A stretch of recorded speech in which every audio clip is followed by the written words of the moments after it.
we're going to dive into this. I'm going to share my screen for a bit. People are going to join as we go along. Keep your questions till later on. We're going to have an opportunity to answer questions. This is a workshop stroke seminar, so I'm going to be doing a lot of talking. It's going to be an exercise in the middle, and then we're going to discuss ways we can work further together at the end. So let me share my screen. So I'm going to ask everybody to mute as well, please. And then here we go. Boom.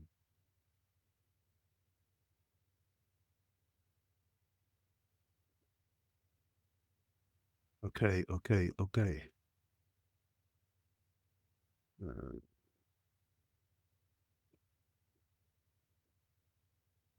Okay, so again, welcome everybody to this course called Elevation.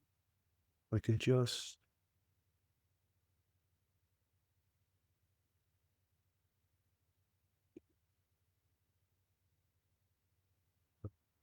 You all see my screen? Good. I just want to do one thing. Okay, so elevation, an unconventional approach, method to reaching your goals. So conventional wisdom's normally wrong. That just means that whenever you follow the crowd, you do what everybody else does, you get what everybody else gets. So if you're following people, make sure you're following people that are actually good at what they do.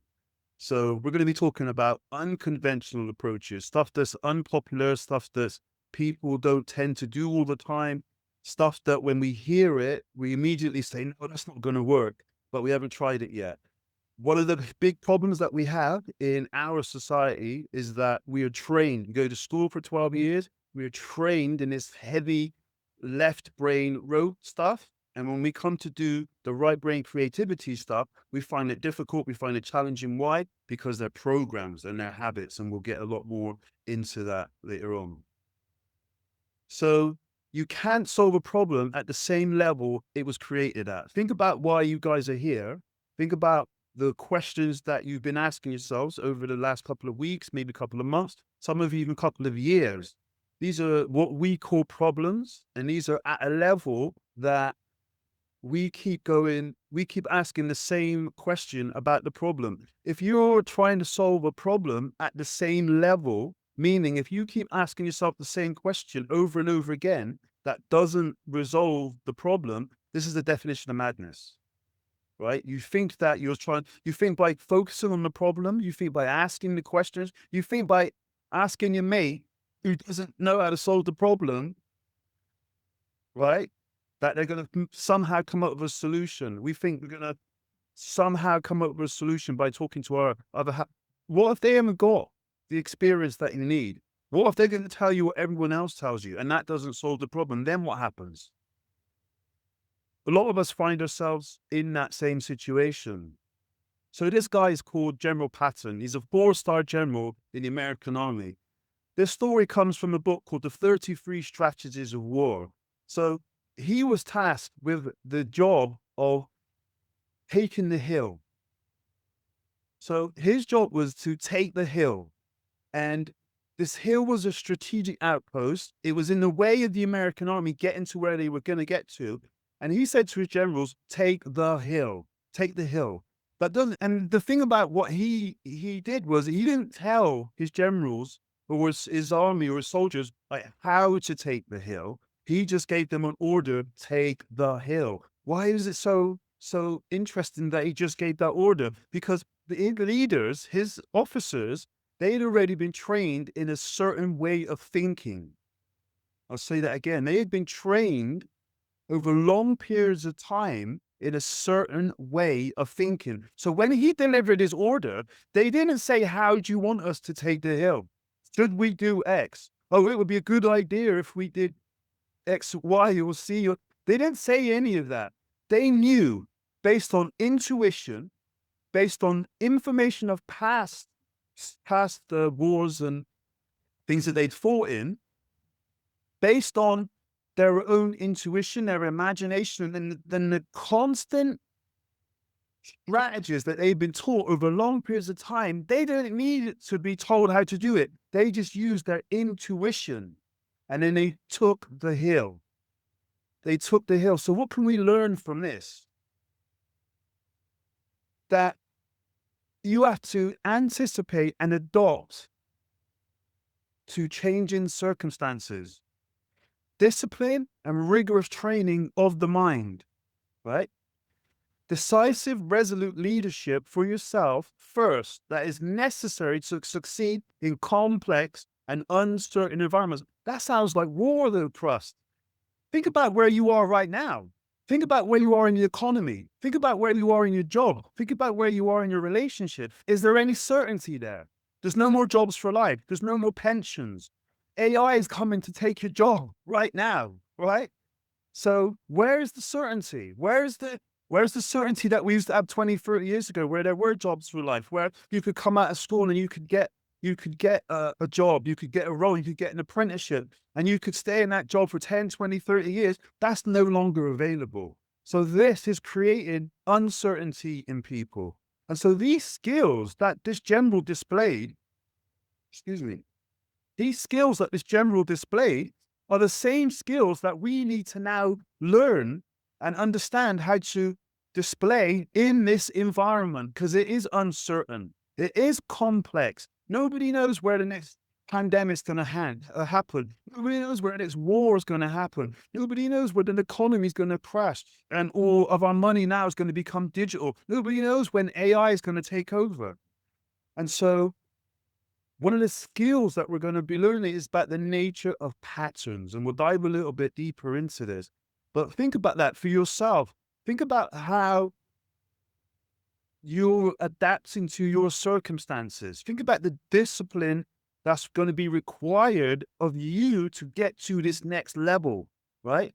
Think about your own type of leadership for yourself, your business, your family, and think about how you need to operate in complex and uncertain environments while you understand the nature of patterns. Patterns and habits, very, very powerful. So in this workshop, we're going to be diving into, let me just show it up.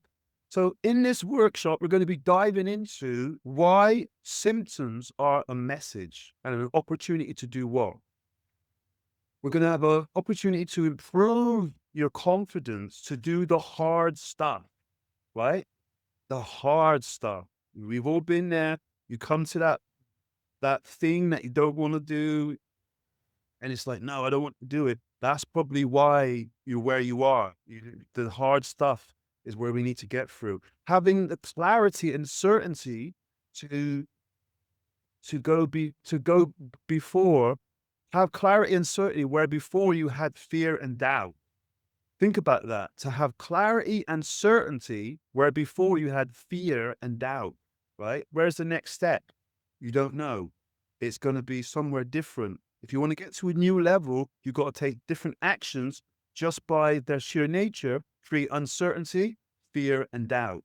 While your language is a trap, how you speak, how you communicate, how you talk to yourself is a trap, unless you understand how to use language. Why the myth of balance, right? It's a myth. Balance, we say, yeah, I'm trying to have a balanced life. No, you don't want a balanced life. You want to be able to merge everything together so that you can accomplish your dream, right? It's always, I've got a saying down here, why avoiding the mess is a massive mistake. When you're creating your dream life, in the middle, it's always a mess. You cannot avoid it, right? And we'll get a bit more into that. Improve self-belief, why clarity is king, why time management is really managing events, getting into the flow state, why avoiding the mess is a massive mistake. You can't avoid that. Changing your story is changing your life, why momentum is key. And the one I really enjoy most telling people is that this isn't a quick fix. So what we're going to be learning today is going to be about opening the doorway to a new way of thinking that, if you come along on this journey with me, it's going to take a little while. This isn't a quick fix, like I said. So, challenges you may be having. So this comes from a survey that I did about a month ago, maybe 6 weeks ago. I did a survey and I asked creators, professionals, I asked artists, DJs, musicians, whatever they were, label owners, directors, what is your biggest challenge? Like, what's the thing that keeps you up at night? And this is what they said, right? Burnout, time, not enough, always running out, overwhelm, uncertainty, lack of energy, lack of focus, boredom, lack of meaning. Wow. Lack of meaning. Apathy. This is the one that got me. Futility. Right? Imagine you're a creator and your job relies on you using your imagination, coming up with creative thoughts, making a living from your ideas, and you're challenged with futility. I found that heavy. Distractions, money. We all, we know what that money one's like. Lack of resilience, overthinking, no networks and communities, procrastination, self-doubt, self-confidence, hard to find creative spaces and time to be creative, poor self-image, poor self-esteem. I don't know about you guys, but some of that for creatives, some of that for people who live off their imagination is challenging. Wouldn't you agree? If this is what you're doing for your living on a day-to-day basis, but this is your day-to-day mindset. This is what you're going through. So this is the challenge. This is the challenge. Let's just dive into a bit of a backstory and then give you guys a little bit of my story before we dive in, because hopefully it can illustrate what, where some of you may be, and so how to really get to that next level. So for me, I started off at 14. I started off in a crew in Bristol called Fresh 4. I was very fortunate that, I saw a video called Wild Star. And, this is at a time before making music was popular, before DJing was popular. So there's hardly any competition. There's 2 recording studios in town. I started DJing in youth clubs, took it to a warehouse. My brother had this idea of making a record. And from that, we got signed to Virgin Records. That track went top 10. And as quick as we were successful, we got dropped. Why? Because we didn't have a clue what we were doing. We were young, we were naive, and we didn't, how to make records. We got lucky. We got a lucky break. But there's patterns in there that you guys are going to start recognizing as I tell you these stories. So the next venture I got into was raving. Out in the raves, I noticed something was happening with the music, started to come back, started to experiment, started to hang out with Dice, Ronnie. Guys might know might know those names. We started a brand, a label called Full Cycle. And I was very fortunate again to be at the start of something. And again, making music. This time it was different now. I put the work in. I learned how to use the equipment. I learned how to DJ. I learned how to DJ by then, but I also learned how to arrange, how to create bass sounds, how to use the sampler, until we got to a point where the music was good enough to be released, and boom, my career started to take off. I did that for many years. Got lucky, not lucky, but got fortunate. We created a project called Represent. Again, we got signed to the majors. And that project ended up winning a Mercury Music Prize. And then again, my life changed, started touring around the world. But that only lasted until one day, when I had this sort of epiphany that, well, the story was I was in a nightclub and I just kind of had this moment of realization that, is this all there is? I'd done everything that everyone had told me to do. I'd done everything that people have said that this is what you're supposed to do to be successful. But I just found myself being unhappy. I found myself questioning everything. I found myself not where I wanted to be. I made up this character called Krust. He was confident. He was a performer. He was a moneymaker. He was a workhorse. He was a hustler. He was motivated, focused. He was aggressive. He was forward. I made up this character because this vehicle from 14, not knowing who I was, not knowing where I was going, not knowing what to do, I created this character who was confident, who was all of those things I wasn't. And that enabled me to become a DJ. That enabled me to make records. That enabled me to perform in front of people. But I got to about the age of 37, and that wasn't enough anymore. That didn't work anymore. Waking up in that nightclub was a wake-up call. But really,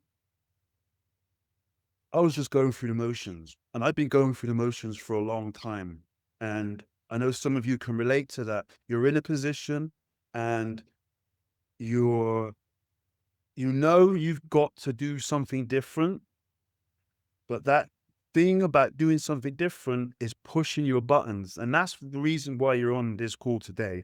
There's something that needs to happen. Some buttons are being pushed, some new direction that you need to go into, but there's something else going on there, right? And so for me, I had to make a decision. What was I going to do and how was I going to do it? Fortunately enough, I made the decision, the toughest decision of my life, and that was to leave the record label that I had spent 15 years building. That was the hardest decision that I made in my life. The reason why I made that decision was to save the rest of my life, really, because what happened next was I started the brand Disruptive Patterns, which is now Adaptive Canvas. I started coaching, I started mentoring, I started to help people who were in the same position as I was. I started to offer solutions and coaching and mentoring, and I built this new thing, right? I made these decisions. I went through this challenging time, but this is the thing about where we say, is it a problem? For me, the problem presented itself as this sort of crossroads, this place where I couldn't find a way to go forward. And so some of you are going to relate to what I'm about to say. Sometimes to go to the next level in your career, you have to take a complete detour. And the complete detour, in the time when you have to make the decision, seems like it's the wrong thing to do. You don't want to stop doing what you're doing. You don't want it to change. You don't want to move away from people. This decision is packed so rich, so deeply with fear, anxiety, stress, and worry. And that's one of the reasons why you can't make a good decision, because you're not in your best space. And so what do you end up doing? You just keep going through the motions. You just keep doing what you've always done, thinking that by doing what you've always done, something new is going to happen. But it doesn't. The same thing happens. Years go past, and you're just doing the same thing over and over again, the repetitive pattern, right? So after I made my decision, sure, the part of that Krust experience, the thing that I built up, sure, that changed. Sure, a lot of that had to go. But what I gained from that was this, Adapt the Canvas, helping hundreds of people over the last 10 years get to the next stage in their careers. It helped me also set up a lifestyle brand, Amalife CBD oil, which helps people with many, many different things that it'd take me too long to tell you exactly what that does. You've all heard of CBD. Myself and my partner, we were one of the first companies in England, one of the first of 7 companies in England to set up a CBD company. And now, after 15 years out of the game, I put out an album 2 years ago that got nominated for 3 awards. That was the best album of my career. That got me recognized in a whole nother era, another genres of music that I wasn't mentioning before. And it was one of the best albums for the year in so many different reviews. How is that possible? It's because the work that I've been doing, the work that I'm going to be talking to you guys about, and the mindset that we figured out what General Patton was talking about. I used all of those skills. I was taught NLP, neuro linguistic programming. I was taught how to build businesses, do marketing, be creative, understand the mindset. All of those things I developed because I had to make that decision. In the beginning, it seemed like a problem, but in the end, going through it, it was an opportunity. So what I want to talk to you next about is something that you are going through right now. This is the reason you're on this call. The elevation growth curve. The elevation growth curve. Why is this so important? I told you my story, and if you guys were listening to my story, you will hear that in my story, there are patterns. And what we are here about as human beings, we are pattern recognition machines, right? We're media making machines and we're pattern recognition machines. What's another word for patterns? Habits, right? We love to make habits. We don't only love to make habits, we need to make habits. But we love the habits that help us get to where we're going, but we don't like the habits that keep us where we don't want to be, right? So if you're in your growth curve, right? If you're in your growth curve, you're going through these patterns, right? And the first pattern we're going to talk about is pattern recognition, right? You all know, and you all agree that you have patterns that, and let's just reuse habits as well, but you have patterns and habits that are not working for you. Think about why you come onto the call. Think about the problems that you're trying to solve. Recognize this pattern. Recognize the pattern. Ask yourself now, just take a minute or two, ask yourself, have you seen this pattern before? Have you seen this pattern before? So let's go back to my story. My patterns, the first couple of years, being a DJ, learning how to mix, having an idea, going through the learning stages. That pattern, that 10-year period, that's the exact same 10-year period repeated over and over again, right? Here's the thing. If you're having patterns and you don't recognize them, but you're coming up to a habit that you haven't solved, you've got a pattern you haven't solved. It's a habit that's keeping you stuck and you haven't been able to recognize it. You haven't been able to resolve it. What happens on your next pattern, your next loop, your next evolution is that you don't go to that next level. Remember the Einstein quote, you cannot solve the problem at the same level it was created at. If you haven't resolved that problem at that same level, you don't get to the next level. You just create the same thing over again in another place. You know this to be true. If you have been in a relationship that didn't work, you went to another relationship, the exact same thing happened. The exact same you attracted exactly the same person because the pattern's not resolved. So you're just going to attract the same thing until the pattern's resolved. So recognize your pattern. Recognize where you are. Pattern utilization. Once you start recognizing your patterns, you can utilize them. Because, like I said, if you understand the pattern to become a DJ, to become a producer, then to become a label owner, you can apply that same pattern to other areas of your life. Because how you do one thing is how you do everything. And once you understand that the mindset that you have to become a DJ, to become a producer, to start your own label, to run your own business is about creativity, is about thinking, is about taking action. Those skill sets can be utilized in other ways. So recognize, then utilize.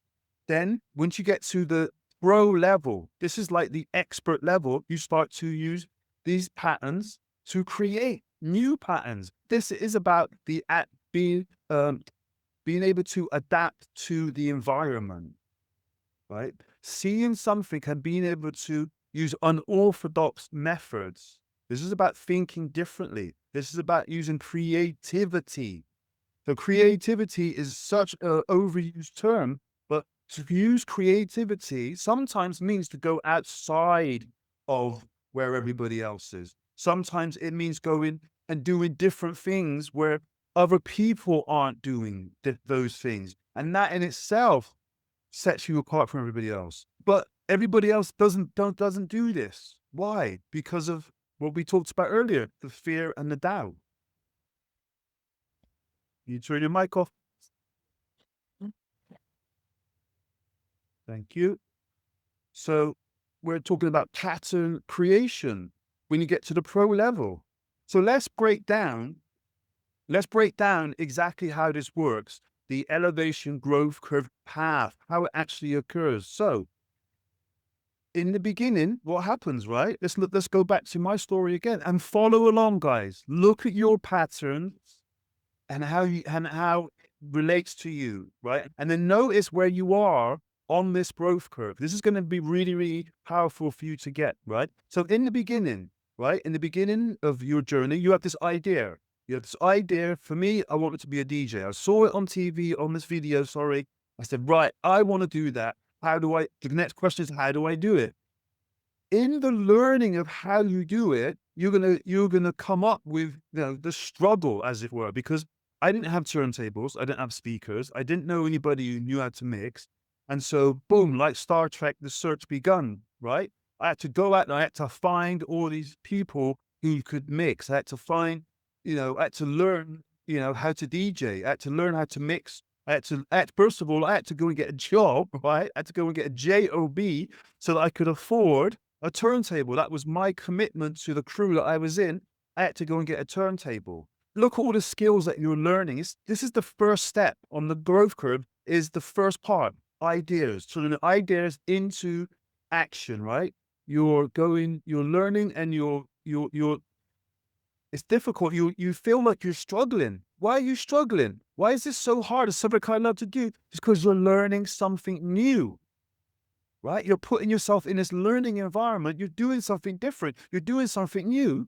It's going to create something that's uncomfortable. It's going to it's going to push you to recondition your unconscious mind. Your unconscious mind is where your habits are, where your programs are, where your patterns are. Whenever you do something new, something different, this is where you're going to find resistance, the most resistance. Is this making sense now, guys, right? Why you feel like you're stuck. You're going to this next level on your growth curve, you're going to start to disrupt this old pattern, and we'll get a little bit more deeper into this. So you may be struggling because you've got resistance. Resistance to what? You're going from one place to another. In the mind, in the unconscious mind, it's going to be uncomfortable. Your mind wants to keep you where you are. It thinks that that's safe, right? And we can get a little bit deeper into that later on. So you have to overcome your ingrained habits that take a long time. This is the same on every level. The next part of the growth curve is action, right? Once you start to learn how to become a DJ, listen, well, imagine you're going to learn to drive, right? Ride a bike, skateboard, DJ, whatever. In the beginning, you get the idea. Then you start to tinker with the idea. Maybe you have someone shows you. Then you got to get into action because you need to practice every day, right? If you're a producer, you know what that's like. If you've got a job, you had to be trained in the job. If you learned to drive, you had to have loads of lessons. Consistent learning over long periods of time, right? This is the action part. This is why we get good at something. You do it over long periods of time. It's great because what happens is that's how it gets into your unconscious mind. That's how you learn. But it's also challenging when you want to change, right? And I'll get a little bit more deeper into this again. So this is the part now when people start to look for results because they've been doing it for a while and they're saying to themselves, well, something should be happening. They look out. Here's the first mistake. They look outside of themselves for evidence of this change occurring. And this is also the trap because this is where most people say it's not working. Why is it not working? Because I can't see with the physical eyes, right? I can't see any results from my efforts. I've been doing it for a year. There's no change. I'll get into that. But there is change. It's just not where you're looking for it. So people are conditioned to look outside of themselves for the results of this work, right? And we use the outside world as a progression to show us we're making progress, right? We want to see something physical for all the work that we've done, right? You're still in your growth curve, right? You're still moving forward, right? So how do you know you're making progress? Well, first of all, it occurs in the mind, right? Sometimes you feel, this is one of the traps as well. Sometimes when you're going to grow to the next level, you're doing hard things, you're pushing yourself to the next level, you feel pain, you feel discomfort. What most people do is they feel the pain, they feel the discomfort, they think that's a sign that they shouldn't be going in that direction. It's the complete opposite. You've got muscles that haven't been exercised. You remember that scene in The Matrix when Neo's on the table and Morpheus is putting it back together and he says, "Oh, my eyes hurt." And he says, "Yeah, because you've never used them before." Imagine if you've got muscles that you haven't exercised for a while and you start exercising, i.e. the brain, the biggest muscle in the body, you start thinking differently. You start doing, listen, that's going to be painful. I don't care what anyone says. You're breaking off synapses and you're putting them back together. That's a challenge. Most people, when they feel that pain, they feel that level of uncomfortability, they recoil. They go back to something they're most comfortable doing. And you guys relate to that.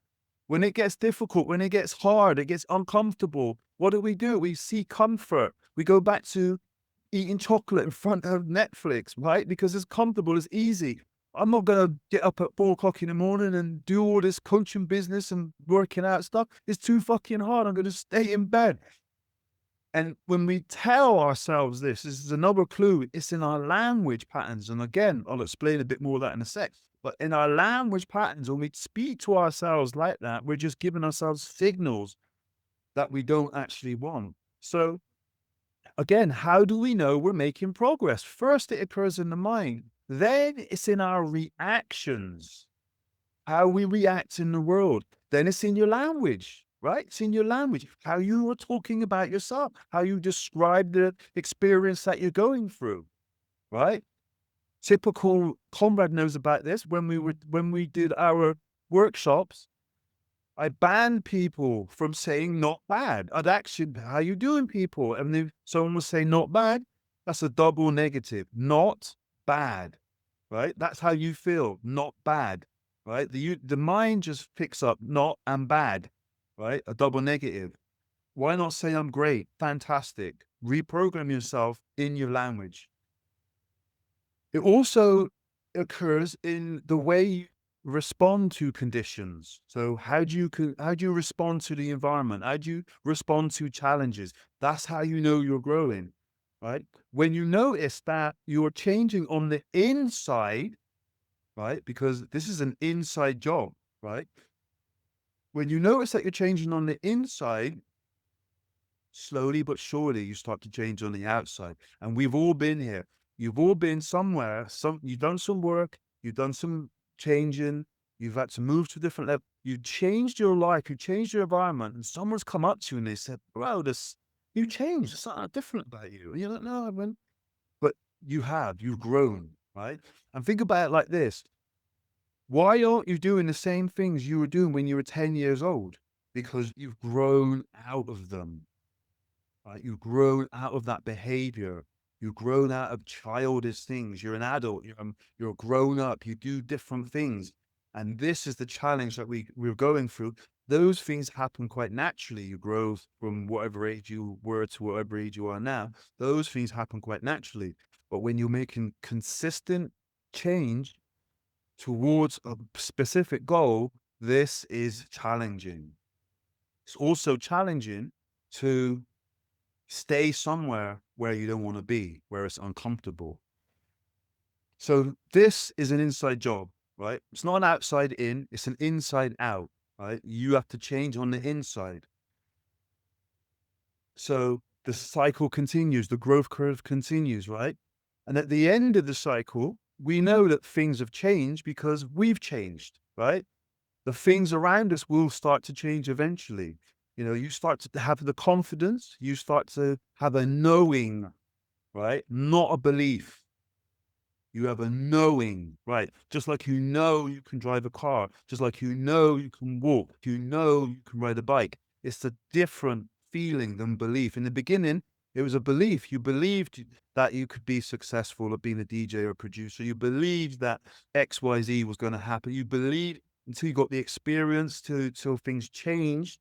And then you had the knowing. This is a big thing, the knowing and the belief argument, right? Too deep to get into right now, but there's a difference. I hope you guys recognize that. Eventually now the work pays off. You are recognized for what you are doing. This is from the outside in eventually, right? People now can recognize your skill set after a while.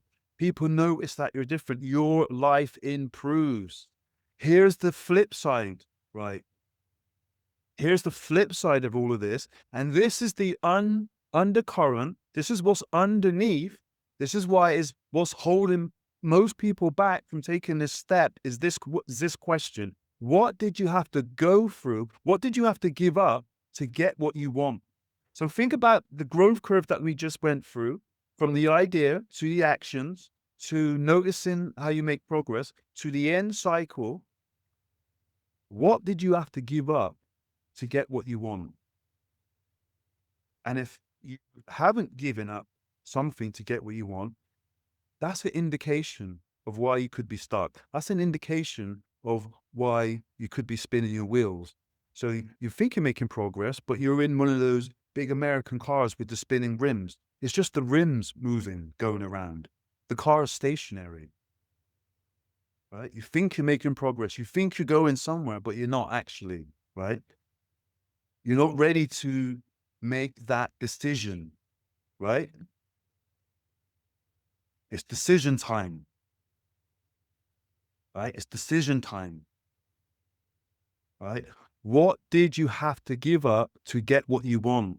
And if you haven't made that decision, right, this is the reason why you're spinning your rims, your rims, you're spinning your wheels, right? You're not getting to that next level, right? You're asking the same questions over and over and over again, doing the same things over and over again, thinking that somehow it's going to resolve itself, right? It doesn't resolve itself. The same thing happens over and over again. Sometimes for weeks, months, years, decades.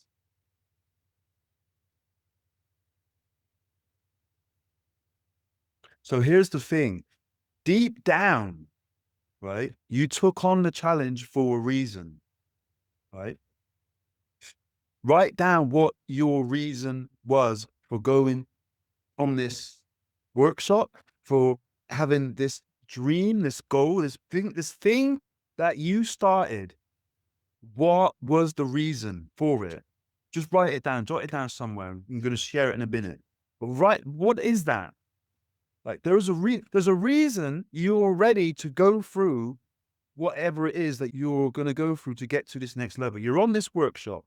This is the workshop that's going to help you get some clarity on what it is that you want to do. But what is the reason? What is the reason? Okay. What is your why? What's the reason? What is your reason, right? So here's the thing. Here's the thing. I've broken down my story. I've broken down the elevation growth curve in great detail to help you understand your own experience, your own story. And I really hope it helps. But there is a specific reason why you're going through this, right? You're going through this fundamental change, right? And this is the reason why most people find it difficult to go through this change, right? And it's because it changes your identity. Right? It changes your identity. Why is that so so hard for most people? Well, let's go back. Remember what I said? Krust was a character I made up. He was confident, a performer, a moneymaker, a workhorse, a hustler, motivated, focused, aggressive, forward. Think about who you have had to become to live the life you're living now, right? Think about what you've had to do to get to this place now. What have you had to give up or not? Think about what you say to yourself. Who are you? Who are you? When we really dive into this, what we're really getting to is a shift in our identity. That's why it's so difficult to get to this next level, because it's going to require you to let go of the old version of yourself. The old version of yourself is using language that is keeping you stuck. And here's the deeper part of this whole trip, is that your identity isn't just you. Your identity is your environment. So where you live, and not just where you live, but also the people, the relationships you have, how you go to work, how you talk about work, how you talk about your relationships, how you do relationships. And remember what I said earlier, how you do one thing is how you do everything. So if you're struggling in this area, there's a pretty good chance you're struggling in other areas. They come in twos, threes, and fours problems, right?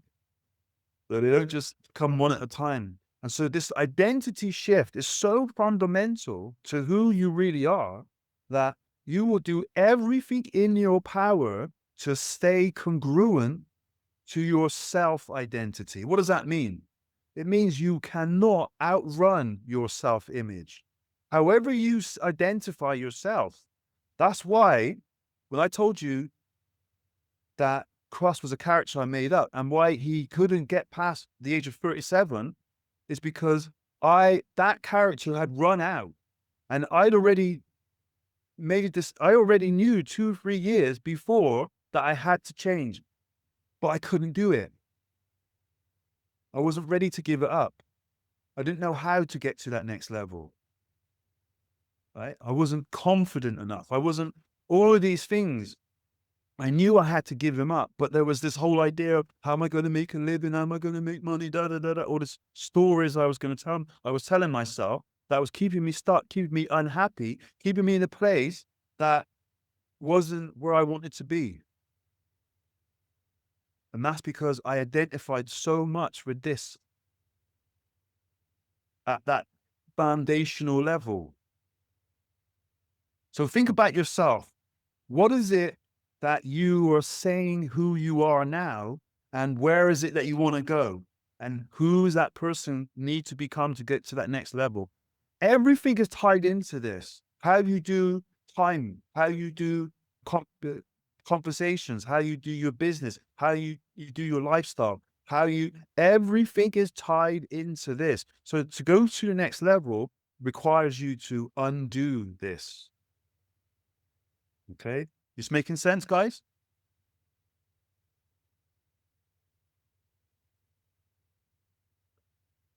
We have to. So this is the thing. I could have easily just sugarcoated this and given you this really high level stuff about change your belief and da da da. What I really wanted to do though is help you have longer lasting change, because superficial change doesn't actually give you what you want out of life. When you go to the fundamentals and you go to the deeper levels, you start to break out of the patterns and the habits that are keeping you stuck. Good.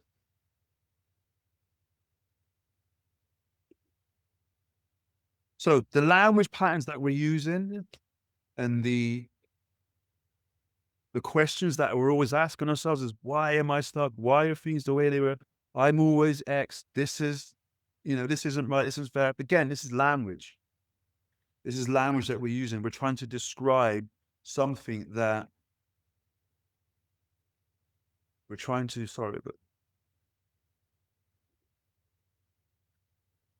we're trying to use language to solve the problem. And again, language isn't going to solve the problem. That's going to be, that language gives us an indication of what the problem is. So again, if you create the problem, you can create the solution. This is about recognizing that it's not a problem, it's an opportunity. This is the way the universe is speaking to us. Are you ready to get to that next level of growth? Are you ready to get to that next level of growth? Yes or yes? That's why you're here. You want to go to the next level of growth, right? It's like I said, it's an inside job. You got to be prepared, right? Because it's the work, right? This is what everyone's talking about. This is why they say that you're ready to do the work, ready to do it. It's an inside job, right? First of all, we got to take ownership, say that, right, I created it, so I can create something better. And it's your language, right? It's your language.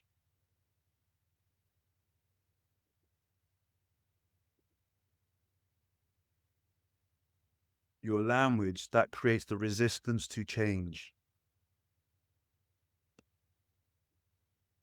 So here's our first exercise. So notice the language that you use to describe your experience. I want you to write down 2 or 3 words that when you're stressed out, you always say.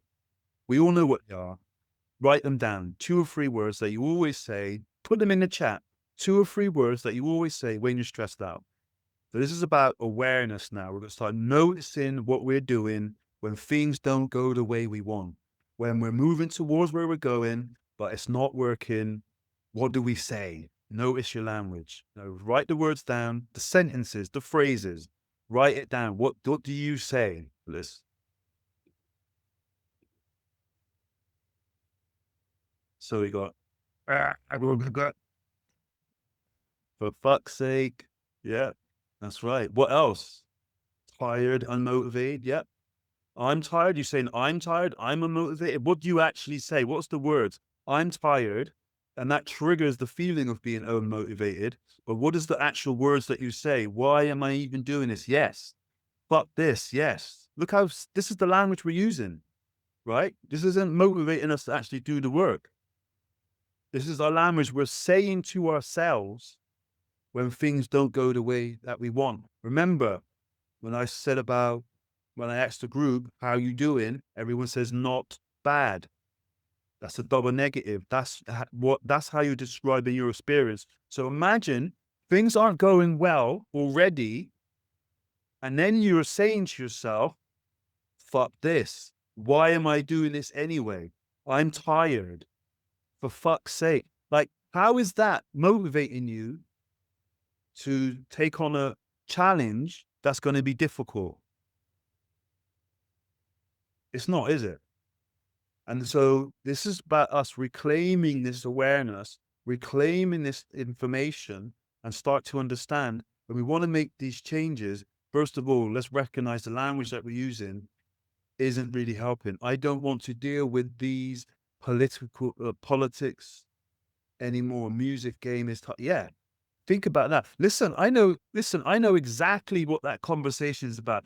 One of the reasons why I made that decision to get out of the music business when I did was because I didn't like the business. I kept saying, oh, I don't like the business. I don't like the business. 7 years later, 10 years later, what I realized is it wasn't the business that I didn't like. It was the people in the business that I didn't like. You know, I had to go and study for 10 years and for X amount of pounds that cost me for all the training I went through to realize that it wasn't the business that I didn't like. It was the people in the music business. And so this is this little shift in how we reclaim information, which is very, very powerful. When you start to reframe and reclaim information, you start to undo the deleted information, because the deleted information is what we do all the time. We're deleting or generalizing or distorting information. The music business isn't bad. There are some rotten apples, but the business as itself isn't bad. The people in it are the ones we don't want, right? The situations you're going through right now, it isn't all bad. It's just that you haven't identified the opportunity in the situation. You all know that to get good at something takes work. You all know to get good at anything you need to be persistent. You need to be focused. You need to be able to overcome challenges. You need to be able to do work that is challenging. That's how you grow. We all know that. We just don't like it. We just don't like it, but we know it. And so what if there's a way that you could be in a situation with a group of people where every week you were having these conversations and you're being able to see that for what it is so that you can move quicker, so you can move faster, instead of constantly seeing the problem and then keeping the problem at the forefront, right? Yes, actually, that's so true. So like a Japanese stone garden, there's always a part you can't see until you shift your perspective. Yeah. And so imagine that you're in a group or you're on a call, you have an opportunity to shift your perspective every week, every day. Think about how much growth you can make. Think about where you would be if you had that opportunity.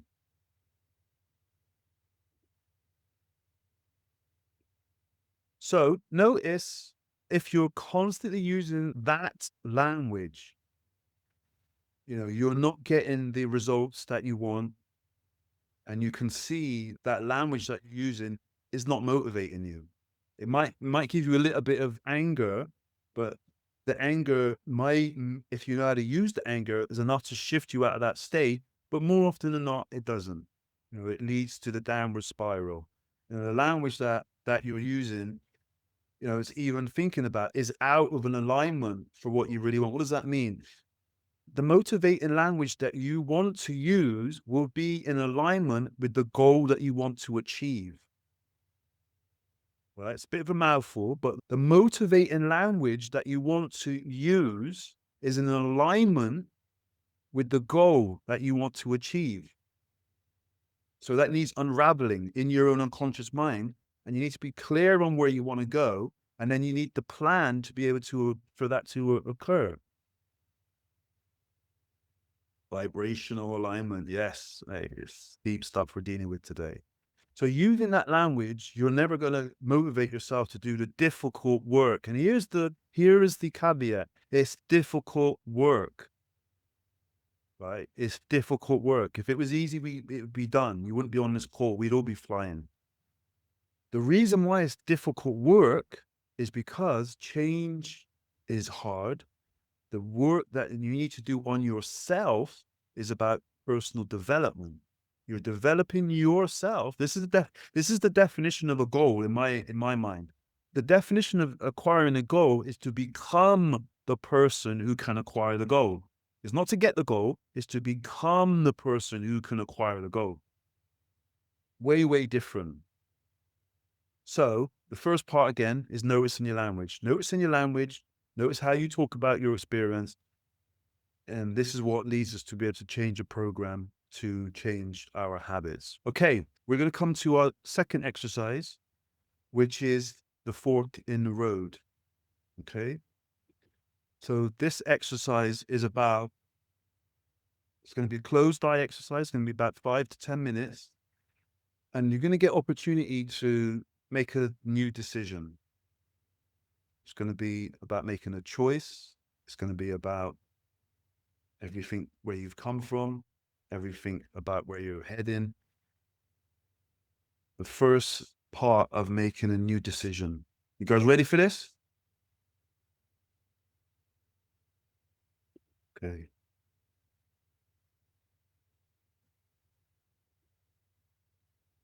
Okay. So I want everybody to, if you've got pens or anything in your hand, just put it down for a sec. Find a comfortable position to sit in. You can be doing this for about 5 or 10 minutes. So just get comfortable. That's it. Sit back, get comfortable, and just close your eyes when you're ready. And just notice that once you close your eyes, there's an even more comfortable position that you can be in. And just notice any sounds around you can help you go even deeper. This isn't sleep, but it's going to help you relax and get into that frame of mind where your unconscious mind will work with you and help you find some solutions. So take a deep breath in and then out. Take another deep breath in and then out. That's it. Just notice there's an even more relaxing position to be in right now. You're calm, you're relaxed. Just notice that your legs are relaxed, your ankles are relaxed, your knees are relaxed. Just notice your waistline is relaxed, your stomach is relaxed, the chest is relaxed. Notice your shoulders. Oh, that's it. Notice your hands where they're resting, they're relaxed. Just notice that your body can be relaxed. Notice that this is like sleep. Your unconscious mind knows what to do. So as you relax even more, just notice your shoulders. Notice your neck is relaxed. Notice your head, scalp is relaxed. Notice the corners of your mouth are relaxed. Your eyes are relaxed.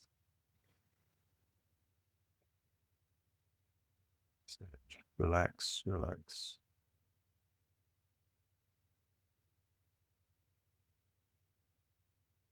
So I want you to note this. In front of you is a long corridor. A long corridor. Might be a familiar place that you know, you recognize, but it's just a long corridor. At the end of the corridor, you can see a set of steps coming down. So just imagine walking along the corridor. Notice the color of the paint on the wall. Notice the floor underneath your feet. Is it carpeted? Is it wooden floor? What color it is? Notice the smell, the texture of everything around you.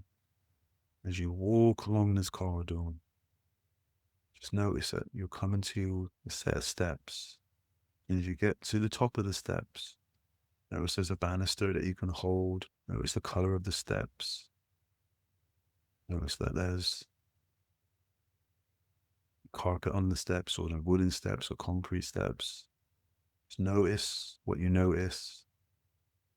And there's 10 steps that we're going to be going down. Just notice. So when I say we're walking down, just walk down together and count backwards from 10 to 1. So 10 we're at the top, 1 we're at the bottom. So 10 going down the steps. Notice that you're going down, that you're holding onto the banister, or you're walking free. 9, you're going deeper, you're going down steps. 8, you're going down, walking down the steps. 7, you're going down. 6, down even further. Most more comfortable this feels, relaxing this feels. 5, you're going deeper. 4, down the steps. 3, 2, 1. And now you're at the bottom of the steps. And you can see now there's another corridor. Notice the color of this corridor, but at the end of this corridor, there's a door. So we're going to walk down this corridor, noticing the color of the walls, the floors, the sensations under your feet. Just keep walking forward till you come to the door. Notice there's a handle on the door. And you can open that door and it leads outside. And as you walk through the door, and you walk outside. You want to walk along a pathway. As you walk along the pathway, just notice what the weather's like, the sound of your feet on the pathway. Notice if there's grass, trees, hills in the distance. Is it warm? Is it cold? Just notice the temperature. And just notice everything you need to notice. And keep walking forward. Keep making strides forward. And as you walk forward, in the distance, you can see a signpost. And as you get closer, you can notice there's two different directions you can go into. The right side has got a sign that says the past. This direction, we're going to go down first. Down this road is everything that you already know. Down this road is the repetition of the things you've already done that don't produce the results that you want them to produce. So let's take a few steps down this road towards our future by doing the same thing we've always done. So when you're ready, walk down the left-hand side of the path and take a few steps down there. And just notice what you notice as you walk down a familiar road. Could be boring, nothing exciting, nothing challenging here. There's no real growth here. How does that feel? How do you feel just retrodden the same path? How exciting is that? And notice if you don't want to go any further, start turning around and start walking back the other way. Doesn't feel that great, does it? So let's walk back to the fork in the road. When you get back to the signpost, notice that there's another way we can go down the left side. And notice that this way is something new, something exciting, something different, something challenging, something that's going to help you grow. You don't know what it is though, but it's exciting. So let's walk down this left path and let's walk down there and notice what you notice when you're walking down there. The opportunities, the new people you're going to meet, what other doors are going to open as you walk down there, what choices you're going to make and where they're going to lead, the pathways that this is going to open up. And as you notice, you can keep walking down there. It feels good. You're getting a warm sensation in your body. This is like a new adventure. And keep walking down this path and notice what you notice. Notice what's changing inside of you. Notice what's different.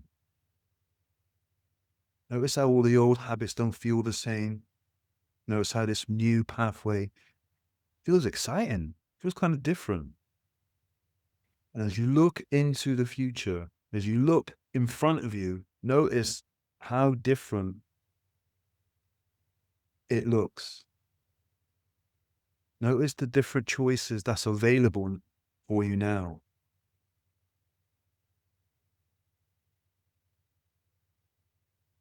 Notice what opportunities are there.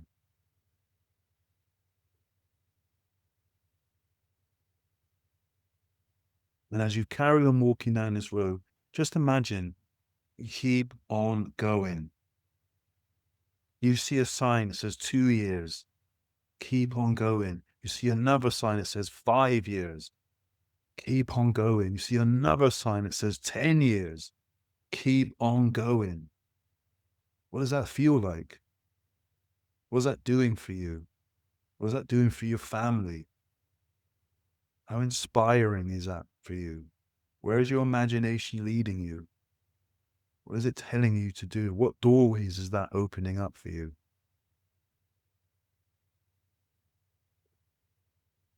Notice what you notice. Feel that in your body. Feel that sensation.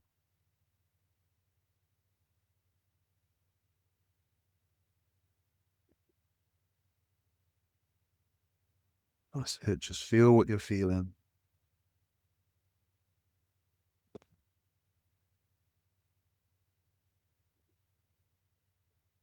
So when you're ready, I want you to come back in the room.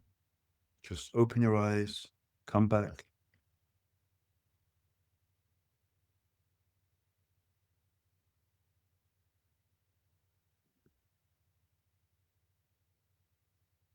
So I want someone to share. So who wants to share what happened?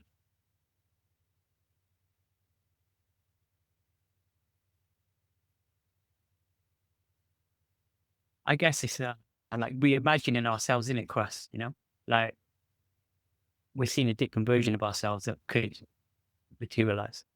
Yeah, it's like you're choosing, right? You're consciously now going to choose what do you want to happen, or at least in your mind, you're making some different choices. You're seeing what available choices are there for you. What did it feel like going down the well-trodden path? Like, someone tell me what that felt like, the right side.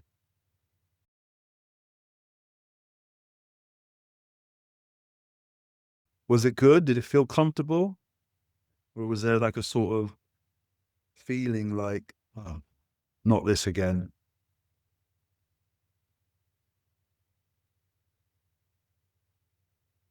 Yeah. So it's funny, when I said that, Guy's face changed.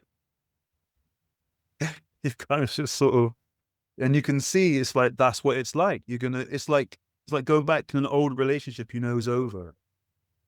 Ah, there's no progress.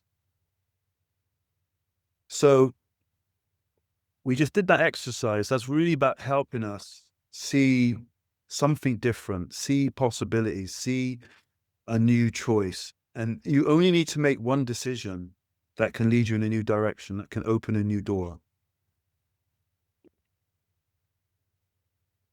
Yeah. Tedious, boring. Yeah. That's what that pathway leads to. Right. And if we don't have new ideas, we don't have a we don't have a way to upgrade our thoughts, we're going to carry on doing the same thing over and over and over again. Disheartening. Quick pause. If you're watching this and you recognize yourself in what I'm describing, the experience is the same, the income's not matching up, you find yourself spiraling, endless loops, can't get to that next level, there is a free assessment in the description. It's called the Reinvention Blueprint. 20 minutes. That's all it takes. You'll get a personalized 20-page report that maps your psychology, your positioning gap, and simple clarity to give you back the keys so you can start making your next move. When you want a better outcome, you ask better questions. When you want a better outcome, you ask better questions. So, how do I create what I want? That would be a good question. Right? Would you agree? If you want something better to happen, be good to ask, how do I actually create what I want?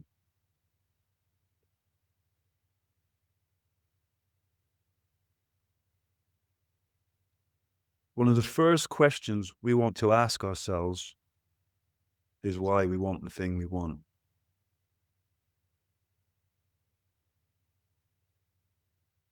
So what's important to you about this next stage of your life? What's important to you about that? And why is that important? Because if you haven't got the right focus, the right motivation, you won't do the hard work. And I keep talking about the hard work is because when it's easy, we do it without motivation. That's not the challenge. The hard work is why we're not where we want to be.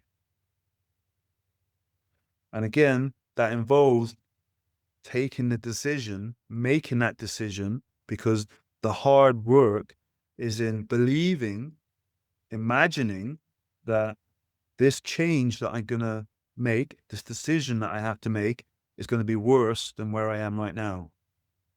And that's quite easy to understand because the reality of reality is that you don't know what's going to happen. We live in a world of uncertainty. And so when we want to do something new, it creates uncertainty. When you have a strong enough why, you know why you're doing what you're going to be doing next. You focus on that. The hard thing becomes just another thing that needs to be accomplished to get the why, to get the dream.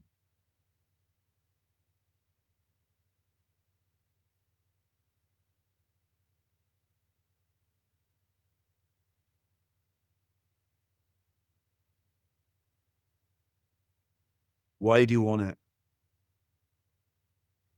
Put some answers in the chat. Why do you want it? Why do you want to walk down the left path?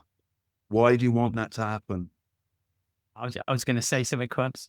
I was going to say it's rewarding to be creative, you know? It's like, it's rewarding. You feel like a sense of worth. Does that make sense? Yeah, Whenever I've made something, you're proud of something you created, isn't it? And it gives you that kind of fire inside to want to keep making stuff. Yeah. Does that make sense? It's easier to say that than type in chat. No, that's good. I mean, Throughout my life, I think it's having a sense of achievement. You've achieved something. You know what I mean? yeah. And that is what life is about, right? Like that's we're making our lives about. When you do that work, you get that sense of achievement. You've accomplished something hard. You've worked on yourself. You've developed yourself, and you've become something because of that. And that's where we get our sense of self from. That's what self-esteem is. When you've overcome something hard in yourself, and you have a sense of confidence, pride, self-esteem, doing the work. Somebody else, why? Why do you want it? If it's easier to talk, like undo your mic and just tell me.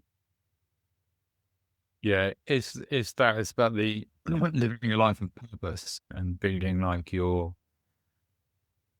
well, for me, creating, bringing value to people's lives through music and through, putting on events and yeah, my new things, the festivals, like bringing people together. That's why I do it. Yeah, very powerful. Anybody else? Chris?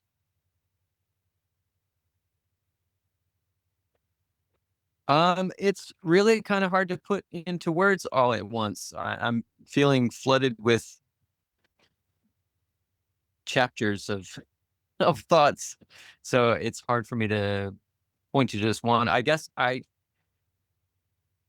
been, I feel like I knew when I was 14 years old that music was what I needed to be doing with my life. And by the time I actually started very young in getting involved.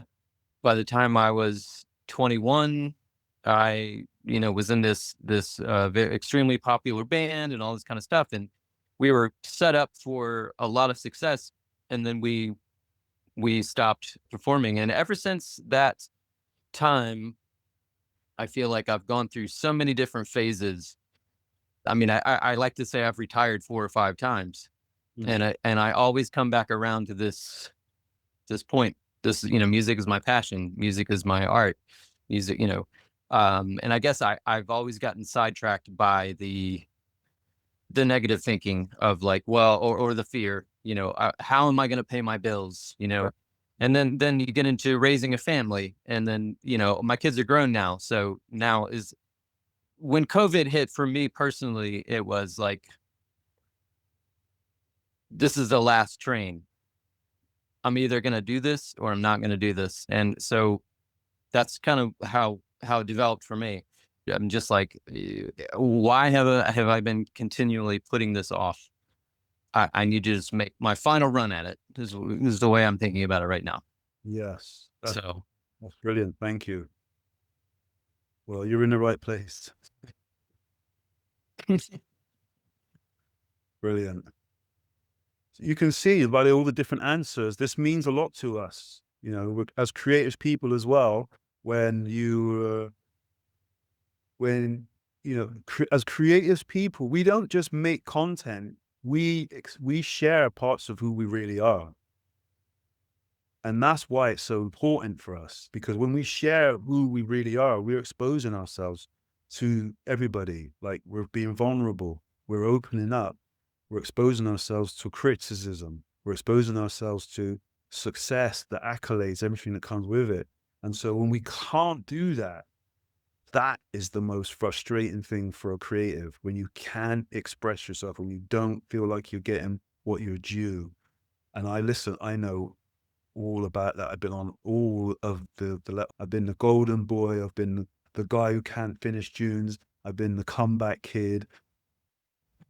I've been all through it, and I can tell you, the best times for me are when I'm just free in the studio, when you're just making stuff and you're really happy and you enjoy, you're not doing it for any reason. But those tracks, when I did, that's where Warhead came from. That's where True Stories came from. That's where Soul in Motion came from. That's where Coded Language, the actual track, came from.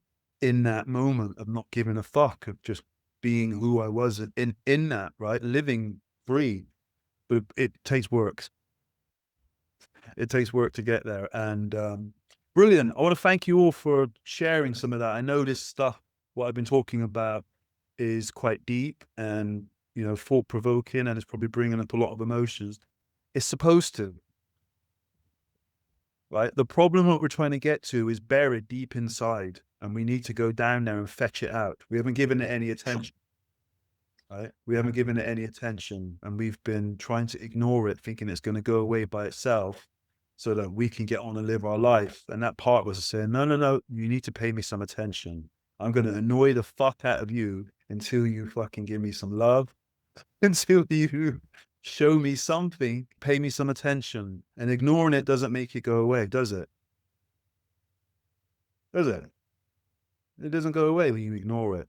So we have to confront it head on. So I hope some of this stuff is helping you get some clarity on what it is, why it is, and helping you see that there are some alternatives. And you can even see in my story how I was able to go from not making music for 10 years to releasing the best project, best album of my career. How was I able to do that? By doing the work, by sharing some of the tools and techniques that we've been talking about. But this goes way, way deeper. So without a strong enough why, you won't do, what's necessary or required. And that's why this little part now, I just want to really push you a little bit more, because this is really why you feel the way you do, because this isn't the stuff that people generally talk about. A lot of the times when you go to music colleges or you go to these environments, they're teaching you what we call the mechanics. So the mechanics are the 20% of the actually working with a computer, working with a DAW, being a designer, working with the physical tools. The 80% that is not really talked about, which is the psychological aspect of whatever it is that we're trying to do, is hard to pin down. Hard to pin down. I don't know anybody in the creative industries that's going as deep as I am around this subject for creators, for one specific reason. Most people who I've come into contact with haven't been able to discover this. They haven't done the training. They're not teaching this in colleges because it's hard to teach. It's hard to teach. It's hard for people to grasp this stuff. So this is based on learning new knowledge, new skills, changing your beliefs, changing your habits. This is about going to that next level, being able to take your knowledge to another level, take your skills to another level, take your beliefs to another level, take your habits to another level. Why do we need to do all of that? Because once we do all of that, patterns change. Your old patterns are no longer working. You get a new set of patterns. You get a new identity. Once you get that in place, all the things that you're talking about go away. It's not that you're never going to have any problems. You just have a new skill set to deal with the problems on a new level. Because on every level, there's another devil. And if you look, at how you got to where you are right now, if you just do a quick recce, like we just did a bit earlier, you've been through this challenge before, probably 10 years ago, 20 years, 30 years ago. It's the same thing. It's just there's more risk this time. Before you were young, you had nothing. You had you had no kids, no families, no girlfriend, no boyfriend. You just was going at it full tilt. You and your crew, you and your mate, you just going at it. You were hungry. And then after you got a bit of success, now you start to be a bit more cautious, a bit more aware. Oh, we've got a business now. We've got fans. We've got an audience. We got to play music like this. We got to make music like this. We got to keep going. We got to keep the fans. Da da da da da. We got to keep success. So that's the first one, right? And whether you get through that for that next one or not, you go to the next one. And the next one is either you got loads of success. Now you're even deeper ingrained, but now you've got relationships. You got babies. You got mortgages. You got bills. You got responsibilities, bitch. Like really real, because now you can't fuck around. The freedom that you had to experiment isn't so much freedom now. It's more of a curse now, because you got to pay the bills. You got to bring in the bread and butter, right? You got decisions to make that aren't just about you. There's a wife and kids at home. There's bills. There's mortgages, and this now is where some people just, you know what? I'm going to go and get a real job because I need the security. Right? That's when they jump off, because at this point, you've got to make a decision. The wife's in your ear, the kid's in your ear, the mortgage, the bills. You need security. You need to know where the next month's money's coming from. Being a creator, you don't get that security. Right? And if you ain't been taught the skills, I can help you with now. If you ain't been taught these skills, you're constantly going to be looking outside of yourself for a solution. You're going to constantly be looking in the wrong places for a solution, because everything out there always seems like it's someone out there's got the answer, something out there's got the answer, and you're always searching. You never going inside for the solution. Why? Because you don't trust yourself. Why would you trust yourself when the moment you had to make a decision about being a full-time creator, you stopped and went and got a full-time job? That decision was telling your unconscious mind not to believe yourself. And every time you come to a decision like that in the future, the program says you can't trust yourself. This thing moving forward, I can't see where it goes, so I better do something I know how to do, which is a job, because that provides me with a full-time income, but at the sacrifice of my happiness. Because the joy that I really get is in me being free, but because I don't have the community around me, I don't have the coaches, the mentors, the people around me, the network, who are doing that stuff every single day in, day out, who are solving these problems day in, day out, because they're not around me and they're not sharing those tools and tips and tricks with me, I don't know what to do next. So I better just retreat to what I do know, which is what society says you should be doing. And that's really, really tough. And especially what tends to happen as soon as you leave that creative group, what tends to happen? They move on, you move on in two different ways. You get your beliefs entrenched in it's hard to become a creator and make money. That's entrenched in your psychology now. So you move forward for the next 10 years thinking, believing it, acting, creating the identity around that. Whereas the other people who stay in that community, they find creative ways to make money.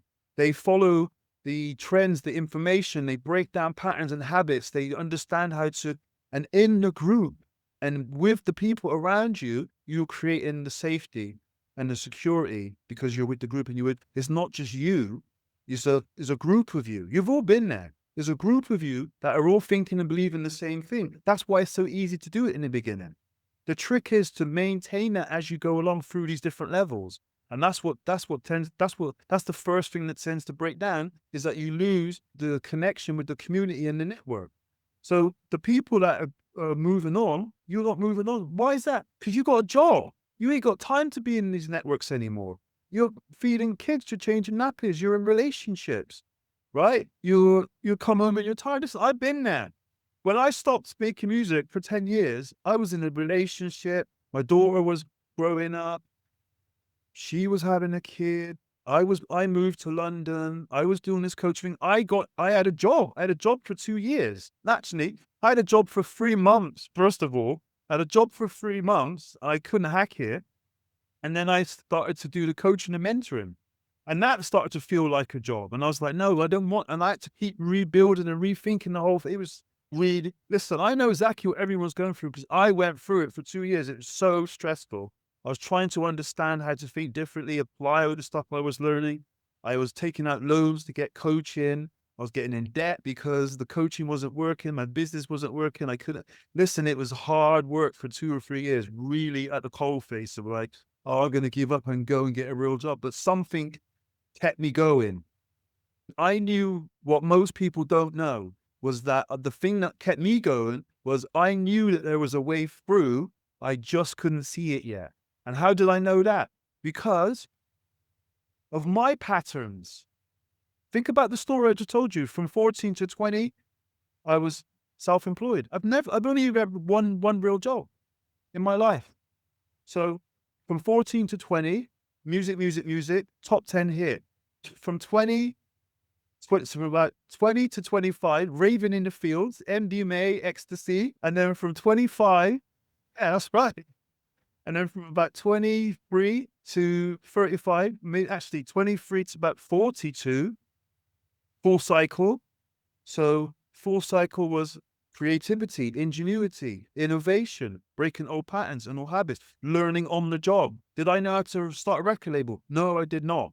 Did I know how to start a jungle label? No, I did not. Did I know how to get signed at the time? I had a little bit of knowledge of that. All the stuff that I learned in full cycle, we made the blueprint for it as we went along. What everybody now considers the way to start a jungle label, we created back then. Nobody knew how to do it. We created the blueprint that everybody uses now. So we made it up as we went along. Why we were so short? We didn't have a clue what we were doing, but we weren't afraid to use our experience, trial and error, and just be out there doing it day in, day out. We just did that.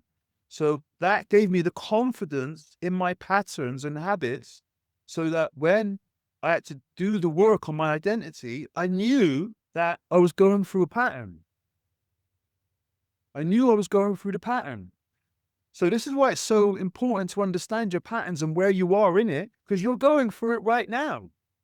And the pattern that you're going through right now has the same conclusion as the one before. So notice what you did at the end of the last pattern. You're doing it right now. This is the pattern. This is why we call it a pattern. Right? So remember, this is what we're doing. Pattern recognition, pattern utilization, pattern creation. The elevation growth curve. Notice where you are on that.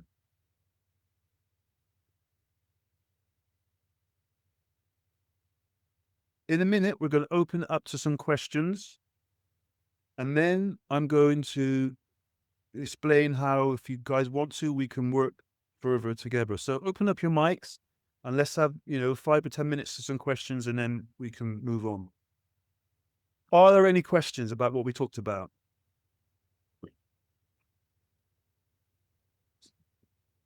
Or observations? Anything you want to share that you've got from it? Some big aha moments? I want to say something real quick, Krust. That's all right. I heard the audio book of that Atomic Habits book, Yeah. And I was going to be like, sometimes we have to do a set amount every day, and sometimes it's doing a bit every day. That's helped me. Like I started doing like yoga every morning. It's kind of like doing it every morning, and then it's just like it becomes a habit. Then, isn't it? It's what you've been talking about. It's like changing the patterns, and I think just need to do that with music. But something like just talk about really quickly. I was finding it quite motivating to like sit at a desk and make music. That was like my sit where I had like my keyboard and that. Yeah. So I just kind of like around about Christmas time, I just went back to like my old 2008 MacBook, and it'd be like sitting on the MIDI keyboard, just make tons and tons of tunes, man. Just by, and also not over analyzing it, just make stuff and just make it and don't over analyze it. I think sometimes that's where I get stuck. But for me, it ties in exactly what you're saying about patterns, because like I just shifted my pattern, I shifted my work environment. Yeah. And it really helped. Hope you don't mind me sharing knowledge. No. I mean, this is what it's about. The first thing to do is to be aware. You need awareness. You know, what I've tried to bring to this conversation and this workshop is, first thing, let's be aware that we are in this pattern. Like once you get that, because up until now, some of you are probably thinking this is happening in isolation. No, it's not. It's a pattern. This is a habit. Remember, how you do one thing is how you do everything.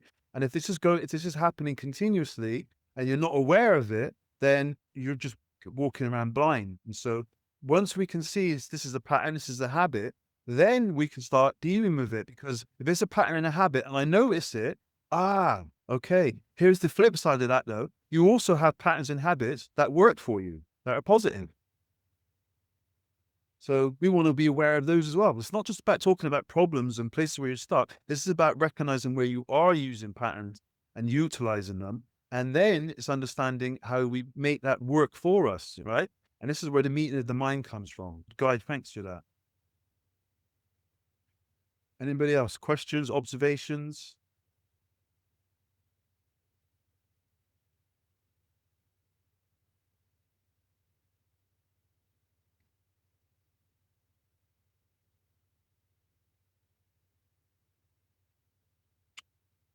I guess when I put together, I feel like I don't really have an exact plan, but I have lots of things going on in my brain that I do act upon. So it's kind of like I just kind of make it happen, somehow. But when I first started making electronic music again, like I say, 2020, I had made drum and bass in the late 90s, and with an MPC 2000, that was my go-to tool. And so this is, I'd really not touched making beats since the early 2000s. And all this just to say, I started making beats and I was like, wait a minute, this is what I need to be doing. And then I'm putting together in my mind, like, well, how can I make even just a part-time income out of this? And obviously DJing. It's like, well, I haven't DJ'd. So what is the next step? So I started in my mind, I was like, okay, I'm going to learn this and then I'm going to start gigging. So then I have gone through that process of learning how to DJ, but I'm not gigging yet. So I think I have a hang up in my head because I haven't actually touched CDJs.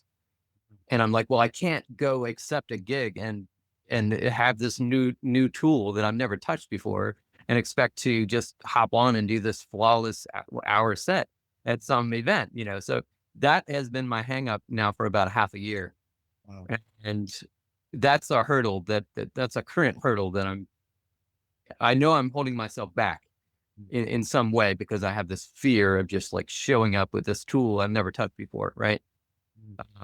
But half of the battle has been won, I think, in that I recognize getting gigs, the easiest way to get gigs, DJing, as opposed to a live set. That's just going to be easier.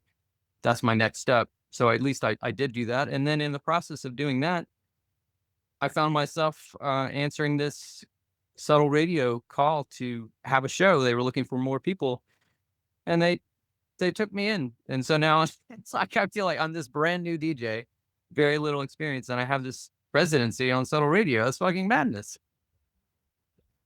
So I don't know exactly what I'm saying with all that, but just recognizing what holds us back. Yeah, it's ourselves. So I'm still kind of making my way through those hurdles, but obviously one of the goals is to make some income, to make all of this work. Yeah. Well, thanks for sharing. Yeah. I'm gonna explain in a minute something that can help you guys if you're ready for that. Anyone else want to share, Conrad? Yeah, that's very relatable with what you just said there, actually, Chris, about realizing what it is that's holding you back. I think that's kind of pivotal in reaching the new stage in whatever you're doing. For me, my goal has been the same as it always has been since I was 15, which is to get on the circuit, play DJ. Drum and bass is my thing, and DJ full time, and I'm still working at that. But the game keeps on changing all the time. And one thing, I mean, a lot of things that you taught me, Krust, have always rung true, but one thing in particular was like, keep the main thing the main thing. So whatever it is you're doing, there's going to be slight deviations from the path. There's going to be different projects that come up that aren't exactly the thing, but as long as it's to do with the main thing, that's the key. So I've because I've been DJing for 22 years now and producing for about 17 of those years, and it occurred to me that I'm still learning all the time, but I've amassed a lot of knowledge over the years, and now I met someone recently that I've had this idea for a while that I need to build a DJ course and build a music production course. And I met this girl recently who's a sales coach, and she's kind of inspired me to actually just do that and put a camera in front of my face and actually start filming me talking about what I know about this knowledge. So that's, although it's not the main thing, it's still to do with the main thing. And there's a lot of overcoming limiting beliefs in myself to actually just go and make that happen and do that thing and start sharing the knowledge that I've gained over the years. So yeah, it's just realizing your blind spots and being able to overcome them is what is going to get you to our next level. Thank you. I'm going to tell you a story in a minute. Ashley, if you're there, do you want to share anything? If you're listening, or you're busy doing a few things. Okay, it's probably not there. One of the things I want to share with you guys before we get to my offer in a minute is that one of the hardest things to do is to be counterintuitive. And what exactly does that mean? It's like, to get to wherever you want to get to next, it's not in the direction you expect it to be. And so most of the time we keep doing the thing that we think is going to get us to this next place. And again, this is the definition of madness. It doesn't lead to the result. We think we just got to do it harder, bigger, stronger. It's like, no, you haven't got to do that.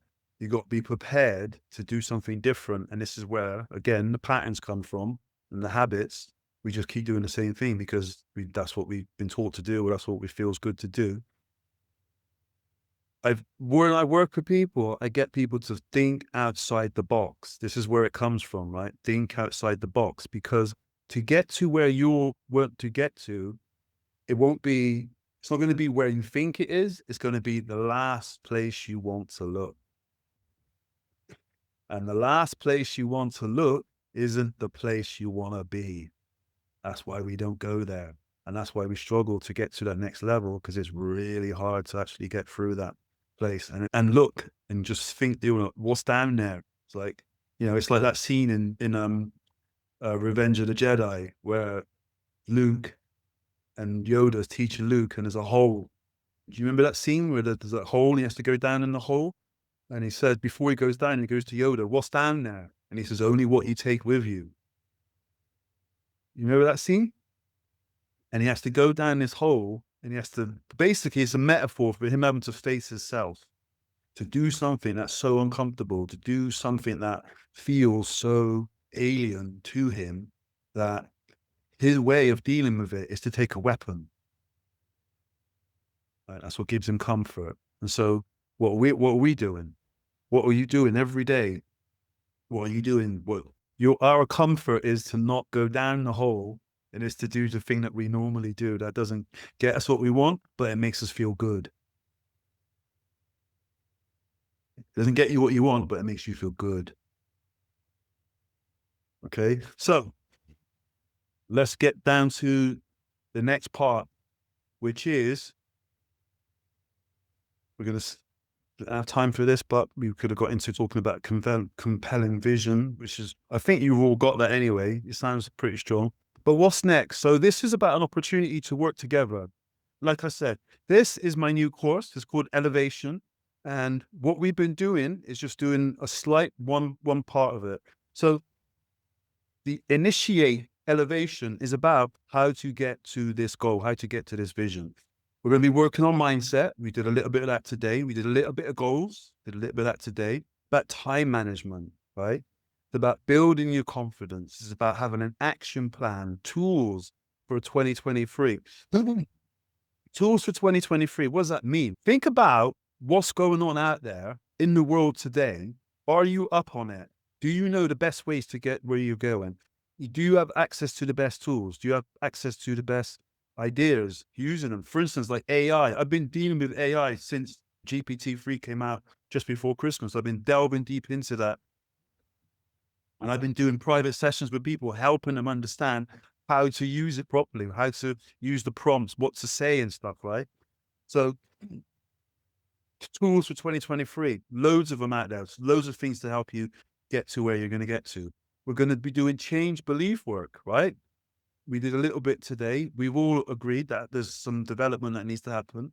The change of the belief is going to give us that clarity. It's going to give us that energy. It's going to give us that, what we need to take the next steps, right? We all know it's about beliefs, so we need to change them. Business development. What's business development? We're all a business.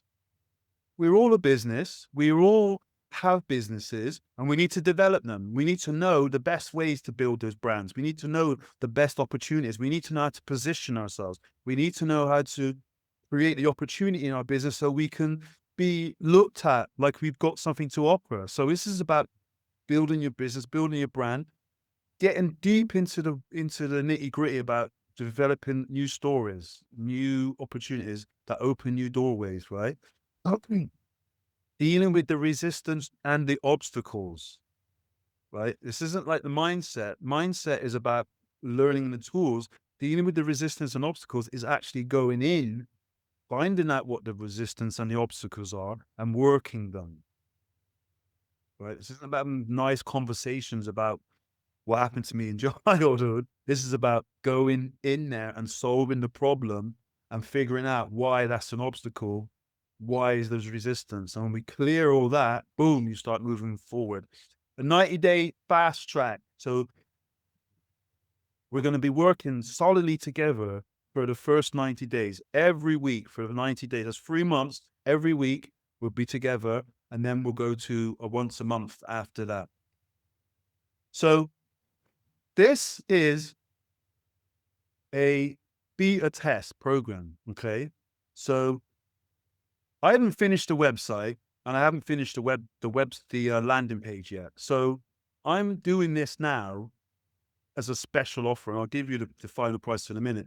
But this is what you're going to be getting. So you can do 1 year follow-up coaching. So we do 90 days together, and then we're going to be doing once or twice a month for the rest of the year, right? So we'll get that intensity that you need to get the ball rolling, to get the mind stimulated. And then after that, we're going to be once a month. So what I've noticed is that it doesn't take 3 months to solve these problems. It doesn't even take a year. It takes a long time to work on it. But the first 3 months, it's going to be in depth. You're going to get what you need to get to where you're going to get to. And then with the coaching, it's like following through, following up, right? You're going to be going away, you're going to be doing the work, and then you're going to come back and you're going to feedback. Krust, this is happening. K, I need some clarity here. Da, da, da, da, da. Boom. You get access to the coaching content. So we got a platform that has got over 100 hours of content on there from workshops that I've done like this for Adapt the Canvas for the last 2.5 years. So there's well over 100 hours of content on there with resources, with books, links to stuff that is a treasure trove of information that you get access to. You get an 1.5 hour deep dive session. So what we've just been doing, you get access to me for 1.5 hours, probably get to 2 hours, but we'll go deep on whatever it is. And we'll use that as the precursor to setting up your, because what we need to do, we need to set up what your next 90 days look like. And we can do that in a 2-hour session to really get clear on that. You have access to our community page as well. So if you guys want to talk to other people in our community, I think, Conrad, you're still on the page, aren't you? Yeah, I'm still on the page. Yeah, I've been a bit quiet there just because I've been keeping my head down. But yeah, still on. Yeah, so people that have been on the course before, they get access to it. It's lifetime. People are still sharing on there. I'm in there occasionally. So you get access to one-on-one support. You get access to WhatsApp groups. So this is different. I never had this before. So whenever you guys sign up, you get access to me on a regular basis. So instead of having to wait to the next thing, boom, drop a note onto the WhatsApp group. I'll feed back. I'll be on there twice a day, once in the morning and once in the evening. We talk about this, the 90-day elevation. That's what I talked about. It's a 90-day intensive. So for the first 90 days, every week, we're going to go in deep, and we're going to make it happen. We get the one-on-one mastermind session is similar to the deep dive session, but we'll go in again, and you can ask for one of those throughout the 90 days. So if you are stuck somewhere and you say, Krust, I need another deep dive session, boom, let's book it in and let's work together and let's figure out what that problem is.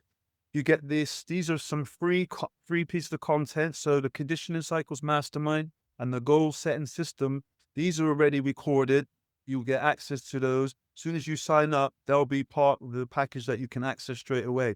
The conditioning cycles is part of the program that I invite everybody to do straight away, which is getting down your time audit, getting down your goals and your vision, getting down your rituals and your journaling, right? This part is probably the most important thing that you will need to do to create that long-lasting success. Once you start to go in on your conditioning cycles that need to be performed every single day, and it's not just for now, this is for the rest of your life. What I'm teaching now is the skill sets that you will use for the rest of your life. Like Conrad said, the stuff that we taught, we worked together with 3 years ago, he's still using them now. Why? Because these are the basic principles of success. These are the basic principles of creators. These are the basic principles of people that have come before me who've created bigger success than me. So I'm just standing on the shoulder of giants, and this is what I'm kind of helping you guys to do as well. So you get access to all the replays, you get a resource page, and also you get access to... If you're watching this and you recognize yourself in what I'm describing, the experience is the same, the income's not matching up, you find yourself spiraling, endless loops, can't get to that next level, there is a free assessment in the description. It's called the Reinvention Blueprint, 20 minutes. That's all it takes. You'll get a personalized 20-page report that maps your psychology, your positioning gap, and simple clarity to give you back the keys so you can start making your next move.